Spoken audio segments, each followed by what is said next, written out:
Boa tarde a todos. Vocês aí, meus guerreiros do Enem, sejam bem-vindos.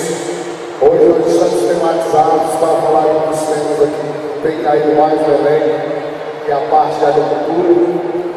Vim aqui hoje, nesse calorzão com o nosso Nordeste, para que a gente possa vislumbrar algumas das questões que talvez venham fazer diferença para vocês.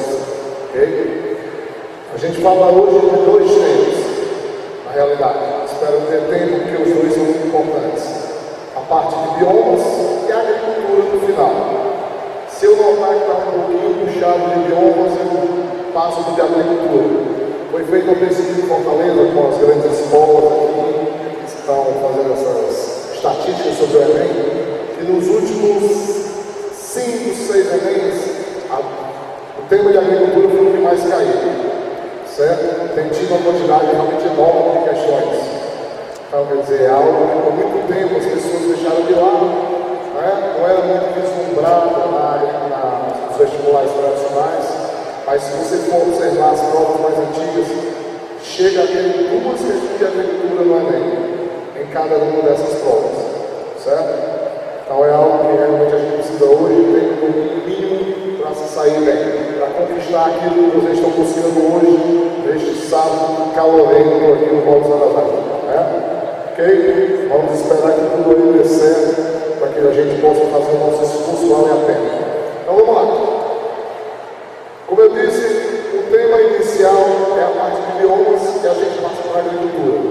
Já foi dito uma vez que se um dia as cidades fossem destruídas, os homens poderiam voltar a se erguer nos campos. Mas se um dia os campos fossem destruídos, nós não conseguiríamos mais sobreviver. Essa é a grande importância que eles possuem, tanto na parte natural quanto na parte da agricultura. Para quem nunca ouviu falar, a FAO, que é a organização ligada à ONU responsável pela agricultura no mundo, ela acredita que daqui para 2020, 2025, o Brasil vai estar produzindo 20% do alimento do mundo. O que é uma coisa bem visto que nós não temos pessoas que passam fome no país, eu sei. Mas ainda assim é um tema importante, de grande importância dentro do que a gente vai ver. Certo? Então vamos lá. A primeira parte que a gente fala aqui é sobre a questão dos biomas. Você tem essa temática de biomas em biologia. Em geografia a gente geralmente cita só por vegetação. Mas para fazer aquela laçada, aquela interdisciplinaridade, nós estamos usando o mesmo termo. As vegetações do mundo estão muito ligadas aos climas. Os climas ditam onde as vegetações ficam. Ou seja, em outras palavras, você estando aqui no Nordeste, nesse nosso calor tão conhecido, a gente não vai achar por aí, comumente, por exemplo, vegetações do tipo de clima temperado. Certo? Elas vão se adaptar de acordo com o clima. O clima cria a vegetação, ou pelo menos proporciona a ela a condição de viver. Você pode notar aqui que esses vírus que vivemos pelo mundo, e se a gente for observar, as vegetações estão diretamente ligadas a esses climas. A aula vai ser colocada para vocês poderem olhar no site depois, então vocês podem ver os mapas com mais calma e com uma atenção maior, até mesmo pelo celular, vai dar uma baixada e tudo mais. Certo? Vamos começar por algumas questões mais básicas. Toda vez que você fala de vegetação, tem 2 fatores do clima que mexem junto com ela. Um é a latitude e o outro é a altitude. Aqui mesmo no Ceará a gente vai conseguir perceber muito bem um desses fatores quando você sai da zona que está ao nível do mar e a gente sobe em uma área seca. Você pode prestar atenção que a vegetação vai mudando. Tem áreas de serra, como por exemplo, Guaramiranga, que você vai notar áreas de vegetação que são muito próximas de floresta, já uma mata atlântica, encravada lá na floresta, naquela região da serra. Você vê que aquela caatinga conhecida do nosso sertão, ela já não aparece lá em cima. E o que aconteceu? É mais agradável o clima, não é tão quente. Bom, é exatamente isso. Quanto mais você sobe, vai ficando mais frio. Uma média de cada 150 metros que você subir uma serra, uma montanha, vai cair 1 grau. Então vamos imaginar que nesse momento estejamos todos neste enorme calor humano aqui de uns 35 talvez, onde o pessoal está necessitando aí se amarrar para poder manter o mínimo de calor corporal controlado. E o que acontece? Se você subir 150 metros, esses 35 caem para 34. E aí vai, continuamente. Se você pegar uma região, como por exemplo a Cordilheira dos Andes, próxima aqui das áreas da Amazônia do Brasil, tem regiões que as pessoas estão morando a 3.400 metros. Então, com 3.400 metros, você faz aí a contazinha básica mental de quanto vai estar a temperatura do lado. Tanto que a vegetação muda. O cara pode estar no pé da montanha, como seria o nosso famoso pé de serra, e ele ia ter a vegetação da floresta amazônica. Mas quando ele subir, vai subindo a floresta. E ela vai se tornar uma vegetação totalmente diferente. Inclusive vai influenciar na agricultura, claro. A outra é a latitude. Latitude tem a ver com a proximidade da linha do Equador. Mais um motivo para a gente sentir tanto calor aqui no Ceará, né? É que a gente está perto do Equador, bem pertinho, poucos graus, certo? Quanto mais perto do Equador, mais sol nós vamos perceber. Se a gente se afastar do Equador, o sol vai chegar, ele vai chegar mais fraco, chega mais inclinado, então nós recebemos menos calor e a vegetação também vai mudar. Então vamos começar por aí. Isso que eu coloquei aqui é um dicionário, certo? É interessante você dar uma olhada depois com calma, porque são palavras que às vezes aparecem em uma questão, em um texto, em uma reportagem, que você não sabe o que é. Aí vai lá, dá uma olhada e tira dúvida, certo? Na realidade, eu acho que eu vou ter que inclusive na apostila, se não falha a memória. Quando se fala de vegetações pelo Brasil e pelo mundo, você tem muitas dessas definições. Então, às vezes elas vão aparecer na vegetação e eu vou mostrar o significado para vocês. Mas não vamos perder tempo demais aqui falando de uma por uma. Vamos começar com as vegetações dos biomas. Vamos fazer da seguinte maneira. Eu vou começar com o bioma que está mais afastado possível da gente. Aquele que está lá no Polo Norte. Chama-se de tundra, certo? Possivelmente, a menos que você viaje aos confins aí do planeta, você dificilmente vai ver um dia. Mas ela não tem muita graça, não é uma vegetação muito interessante. Até a economia pouca está ligada a ela. Essa tundra é uma vegetação das áreas mais geladas do planeta. Ela só aparece 3 meses do ano. Por quê? Porque nos outros 9 meses, tudo lá está congelado. O sol todo é congelado. Então não dá para nascer nada. Quando chega o verão, vamos pensar, verão para nós a gente vislumbra todo um calor ainda maior do que o normal. Verão lá está o quê? Quando ele é bem quente, 18 graus. Quando ele chega assim, aquele verão top, é 18 graus, certo? 18 graus já faz muito cearense para os filhos, não é verdade? Então, quando a gente está numa salinha de ar-condicionado, que está todo mundo incomodado, está chegando nos 18 graus ali, certo? Então você vislumbra que lá no Polo Norte o pessoal está muito feliz porque chegou o verão, certo? Essa vegetação vai aparecer onde? Se você olhar para o mapa, ela vai aparecer em lugares como, deixa eu ver aqui, a gente pode ver Estados Unidos, lá no Alasca, agora cuidado, Estados Unidos nós estamos falando do Alasca, tá?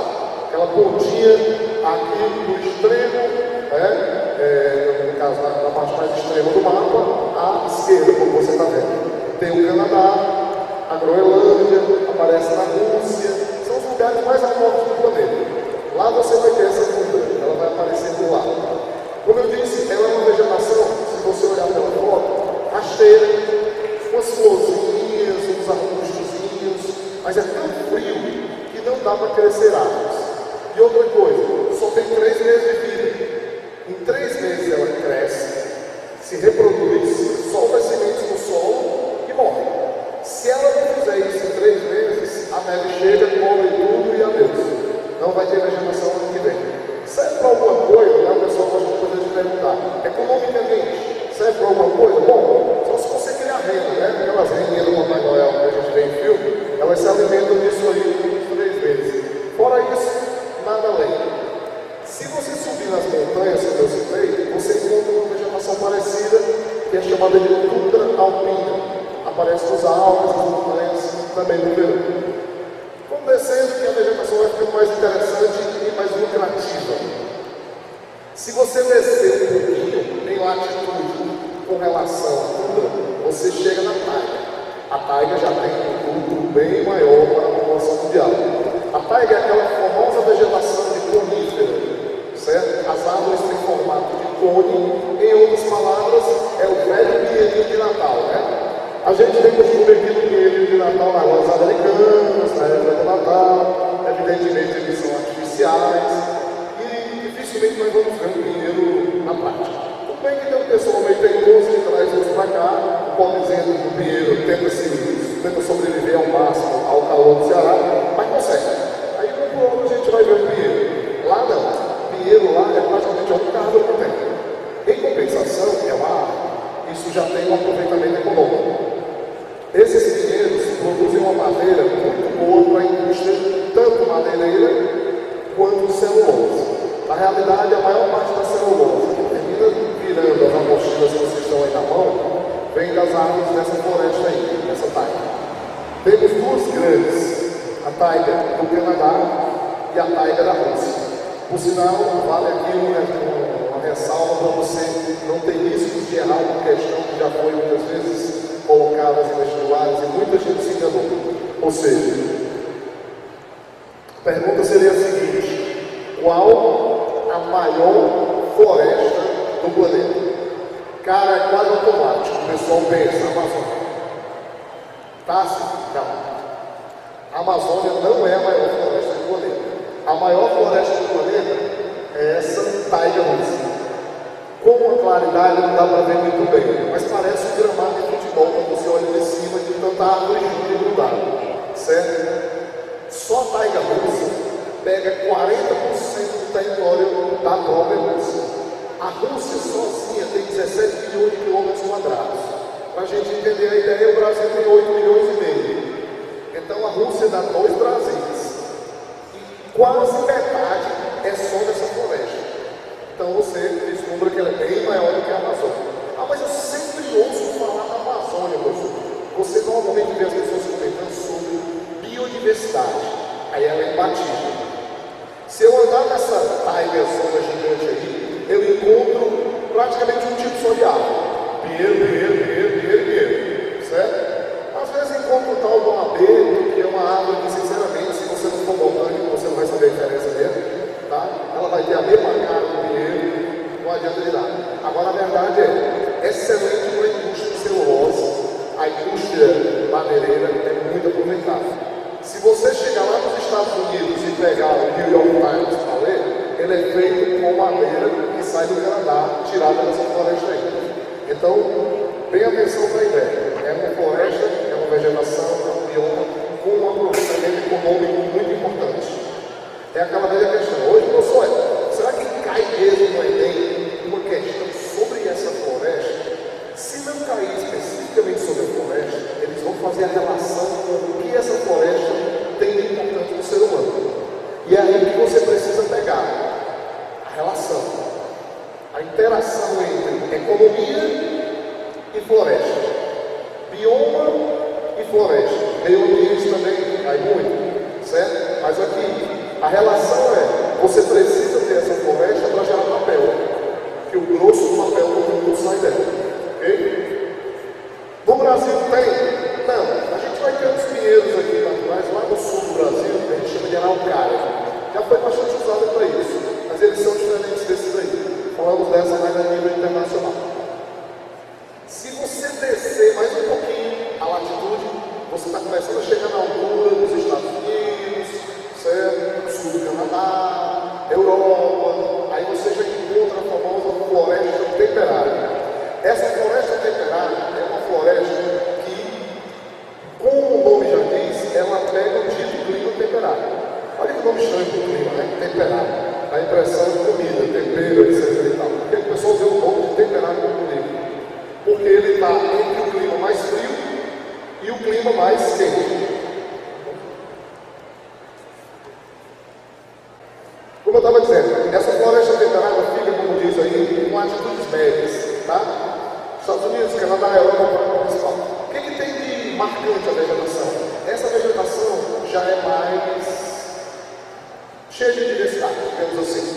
Você tem algumas árvores muito grandes, bastante espaçadas, as árvores são bem espaçadas. Agora, digamos assim, a característica mais marcante é que você vai encontrar as famosas 4 estações do ano bem definidas. Isso é um problema muito grande para nós que vivemos nos trópicos.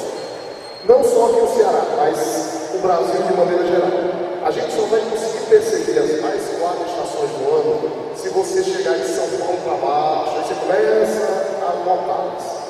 E o pior, aqui no Nordeste, a gente ainda tem umas confusões básicas com as 4 estações do ano. Quer ver? Uma confusão histórica, praticamente. Os nossos avós, os nossos pais nos ensinaram que quando começa a chover, chegou a época do inverno, né? Pois é. Não tem chuva no inverno na maioria dos climas do mundo, certo? Praticamente você só tem chuva no inverno um clima chamado de clima temperado mediterrâneo, que fica lá pelo sul da Europa, e não tem nada a ver com a nossa realidade. Quando as pessoas ouvem falar aqui que está chovendo no inverno, na realidade, o nosso período de chuva vai pegar as épocas mais quentes, verão. O nosso inverno vai começar agora. Inverno de verdade. Pode notar, não vai ser demais não, mas vai ficar menos quente. Pode prestar atenção nas noites, elas estão chegando mais cedo. Pode prestar atenção que de noite não está tão quente quanto estava há um tempo atrás. Nós estamos agora adentrando o verdadeiro inverno no hemisfério sul. Se você for para o sul do Brasil, lá está matando frio daqui a pouquinho. Somente vai chegar no 23 de julho para frente. A professora, então, o que é o inverno? Foi um erro histórico. Visualize os portugueses. Os portugueses tinham o costume de chegar, de vir de um lugar onde o clima tinha as 4 estações do ano bem definidas. O clima tinha esse tipo de floresta temperada. Lá eles eram acostumados a ver algo assim. Preste atenção. Vou te mostrar primeiro para depois dizer de onde veio essa nossa história de chamar inverno. Observa aqui que um cara filmou o mesmo lugar numa área dos Estados Unidos durante um ano. Ele filmou uma floresta durante um ano e depois ele fez um vídeo de 1 minuto e pouco, onde ele mostra a floresta se transformando com as 4 estações do ano. Observe aí onde você entender o ano.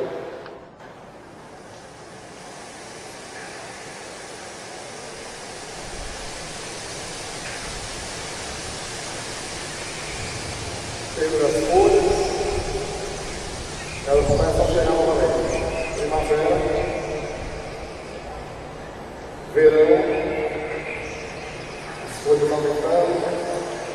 Daqui a pouco você começa a amarelar. Olha o povo. Começa a cair, começa a chegar no inverno. O inverno, a neve cobre tudo. 1 ano e 40 segundos. Isso é viver num país de 4 estações. Ok? Agora, isso nós não conseguimos ver aqui no Ceará, porque a gente está perto demais do Equador. Sim, de onde é que vem a história do pessoal chamar a nossa estação chuvosa de inverno? Alguns acreditam o seguinte, pense bem, o português chegou aqui direto do Nordeste, pegou aquele calorzão bravo bem conhecido. Aí o cara imaginou, chega no verão, né? Verão, só pode ser verão. Anota aí, é o verão, Capitão Manaus. Tome verão, tome verão, tome verão, tome verão, tome verão. Mediano, que estação eu disse, Capitão, é verão. Você fala um verãozinho longo esse aí. Verão, tome verão, mais 2 meses de verão, mais 1 mês de verão. Um belo dia choveu. Aí o cara raciocinou, imediato, agora é o inverno. Aí, mas por que, meu capitão? Porque pense bem, aqui é tão quente que quando neva, a neve derrete lá em cima e cai em forma de chuva.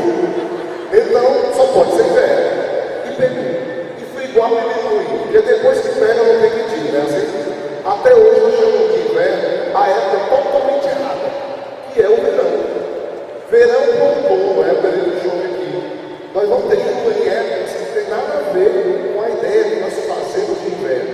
Inverno é para ser menos quente ou frio e não é para chover, certo? É o que vocês vão ver agora. Tudo bem que o tempo não é meio doido, né? Essa chuva vai não para, né? Graças a Deus, não é reclamar não. certo? Mas é porque a gente ficou num período ali meio cheio de chuva. Só não está chovendo nos assuntos, infelizmente, mas a ideia é que fica dessa maneira. Agora, numa floresta temperada, ela vai mudar com as 4 estações do ano. As árvores são bem espaçadas, certo? Você vê em filme americano, a galera fazendo Cooper dentro de floresta, né? Dá para fazer Cooper dentro da floresta americana? Dá, porque as árvores são assim, ó, espaçadas, abertas. Vai fazer Cooper no Brasil, você está com a cara na primeira árvore, porque ela é tudo misturada, é árvore, enfim, tá entendendo? Não são árvores pequenas na floresta temperada. Olha como é dessa daí. Isso aí é uma sequoia, é a maior árvore do mundo. Elas chegam a 120 metros de altura, vivem mais de 1000 anos. Existem sequoias aí que estão vivas desde o tempo que Jesus viveu na Terra, né? E nós já estamos aí chegando em 2015, né? Então elas têm mais de 2000 anos de existência. Mas é claro, elas são exceções. Isso aí você encontra lá pela Califórnia, são árvores bem difíceis de comprar. Só sobrou 10% do que elas tinham. Mas é árvore de floresta temperada. Ok? Bom, se você estiver ainda na área temperada, você encontra uma vegetação chamada mediterrânea. Ela tem um apelido estranho, que é chamada de chaparral, né? Eu nunca tinha visto aí, meu pai falava das aulas de chaparral, mas eu sempre falava, achava que era alguma maneira mais pejorativa de se dizer, né? Alguma coisa, mas é o nome da vegetação. Onde é que ela fica? Olha as regiões em roxo. Você vai notar que ela vai ficar onde tem algum relevo, como se fosse uma reentrância. Essa vegetação é típica do sul da Europa. É lá que acontece isso que a gente pensa que acontece aqui. No verão é quente e é seco, não chove no verão. E no inverno é frio e é chuvoso. Para o pessoal de lá, isso aí é uma mudança muito grande, certo? A ideia é que você vai, se você chegar realmente a conhecer um desses países de clima temperado mediterrâneo, vai notar que o verão lá é para matar qualquer um, porque o nosso verão é quente, mas chove. Aí dá aquela amenizada. Lá o verão é quente, não chove, certo? Então é realmente terrível, causa um incômodo muito grande. Para os europeus é bom, porque é o único jeito deles pegarem uma praia, né? Porque sabe que pegar praia na Europa é só você olhar. É por isso que eles adoram vir para o Brasil, porque aqui eles podem tomar um banho de mar de verdade. Porque imagine um sujeito lá no norte da Europa, na Noruega, temperatura de menos 50 graus. Você olha para o mar, uma olha para você e termina por aí. Porque ninguém vai se encostar um pouco, certo? Não vale a pena. Tá?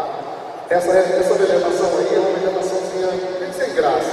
Praticamente foi toda destruída. Como o verão é quente e seco, não cresce muito, ela fica ressecada. O pessoal, quando começou a olhar para essa vegetação, derrubou ela toda, certo? Sobraram algumas áreas de floresta e eles plantaram no lugar pés de azeitonas e de uvas, as chamadas oliveiras e videiras. É um pessoal que vive praticamente desse cultivo. O colega fez aqui uma pergunta, já vai chegar na próxima vegetação. Ela citou a ideia seguinte, que sempre ouviu falar que a Amazônia é o pulmão do mundo, né? Agora temos outro pulmão, né? Seria a pai. Não. Na realidade, nenhum dos dois está exatamente correto. Quando o pessoal fala essa história de floresta como pulmão do mundo, muito bem. A ideia é a seguinte, quando você pensa numa árvore da Amazônia, vamos pensar numa árvore dessa aqui. Meu amigo, é uma árvore com uma chibata, né? É grande, é uma árvore não. Olha o tanto de gente que está encostada no tronco dela. Né? Tem 3 pessoas aí só na abertura. Quer dizer, deve estar brincando aí para marcar essa árvore umas 5 pessoas. Uma árvore dessa você olha e pensa, mas ela deve produzir muito oxigênio. E produz, mas tem um problema.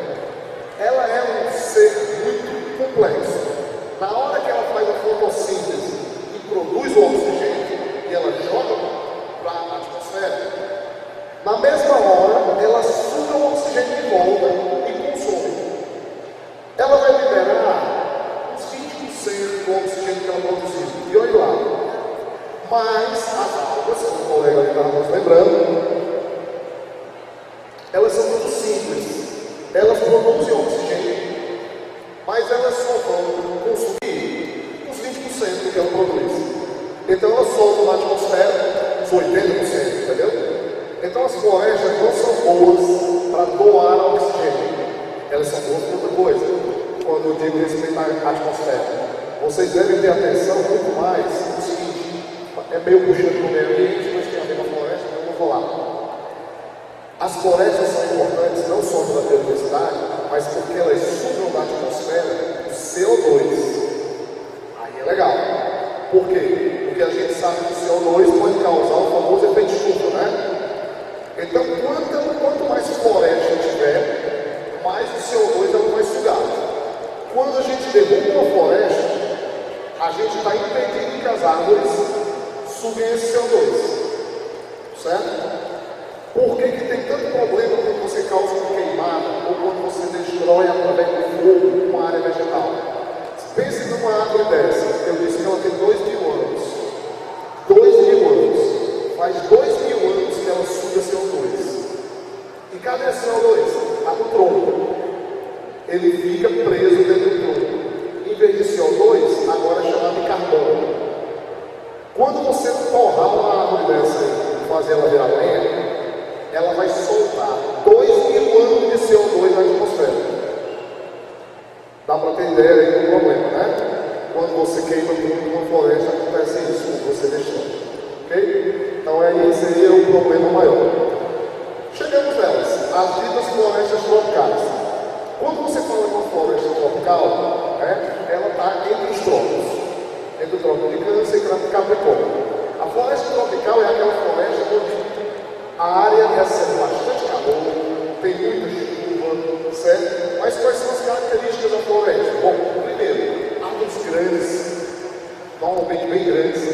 Ela é densa. O que é uma floresta densa? As árvores são muito próximas. É diferente daquela que eu mostrei, dá para o cara fazer, não esquece. Floresta temperada, rola um cubo dentro da floresta, dá para fazer, você dá para correr entre as árvores. Já a floresta, no caso, tropical, não é fácil. Quer ver a diferença entre o filme do herói da floresta tropical e o herói da floresta temperada? O herói da floresta temperada, ele anda correndo por dentro da floresta. O herói da floresta tropical, ele tem um facão na mão e sai andando no caminho. Entendeu? Por quê? Porque é tudo muito denso, realmente muito próximo. Ela é heterogênea, tem uma quantidade absurda de espécies. Vamos imaginar o seguinte ponto: se eu pegar uma Amazônia e tirar um pedaço da Amazônia do tamanho aquele do ginásio, eu tenho mais espécies nessa área do que naquela taiga russa toda. Entendeu? A biodiversidade dela é absurda. Tá? Hoje elas recobrem cerca de 7% das terras emersas, já foi mais. Mas assim, ainda podemos dizer que não só 7%, o pessoal pensa é pouco, eu só pensei que era mais.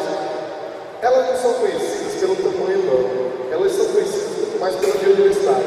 São 7% das áreas emersas, mas dentro das florestas tropicais tem 50% das espécies do mundo, de árvores e animais que estão lá dentro, certo? Você tem uma diferença bem grande. Aqui nós temos duas, na realidade, no nosso próprio país.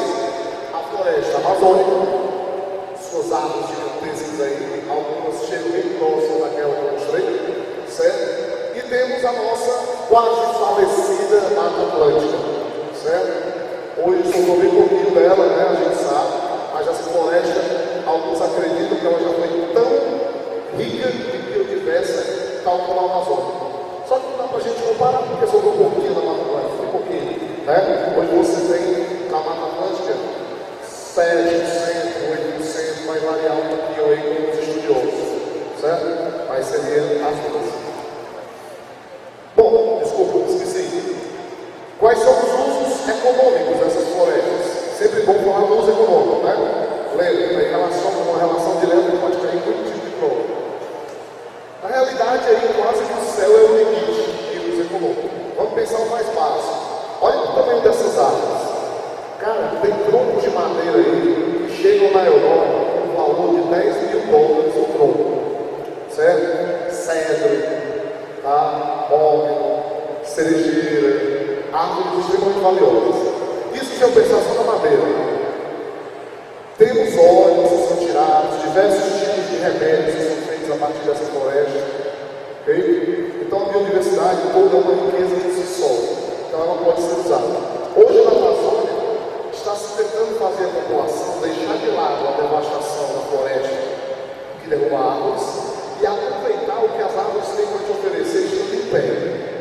Então, por exemplo, a andiola, ela libera um óleo, o cara vai lá com a furadeira daquelas manuais, fura o tronco dela, escorre o óleo, serve para diversos fins medicinais. Certo? Então o cara pode aproveitar essa árvore durante anos, na realidade ele vai aproveitar, o filho vai aproveitar e assim por diante. É um extrativismo equilibrado. Nós chamamos isso de desenvolvimento sustentável. Eu uso sem destruir, certo? Seria um grande ponto. Acontece também na tropical, claro. E aí a gente chega em algumas áreas que estão dentro da zona temperada e entre temperada e tropical. São as pradarias e estepes. Eu estou falando das duas juntas porque pradaria e estepe é praticamente o mesmo tipo de vegetação. A diferença é o tamanho, geralmente, do capim que ela não tem.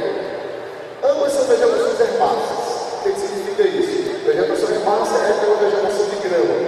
A pradaria é aquela vegetação típica de grama. Essa é uma das vegetações mais importantes do ser humano. Por quê? Porque é aqui que nós plantamos a nossa comida. Certo? As pradarias e as estepes do planeta é onde se tem as maiores zonas de agricultura. Okay? Tem solos excelentes. Agora, a vegetação por si só, ela não tem muito o que chamar a atenção. Se você tiver uma pradaria, como no Rio Grande do Sul, é uma pradaria, Pampa Gaúcha, e se você estiver, no caso, lá nos Estados Unidos, na pradaria deles, que é essa daí, o capim tende a ser mais alto. Por quê? Porque é mais úmido. Se você já vai para outros países da Ásia, como a Mongólia, certo? Você vê que a pradaria é bem baixinha, é mais frio, mais seco, e assim consecutivamente não se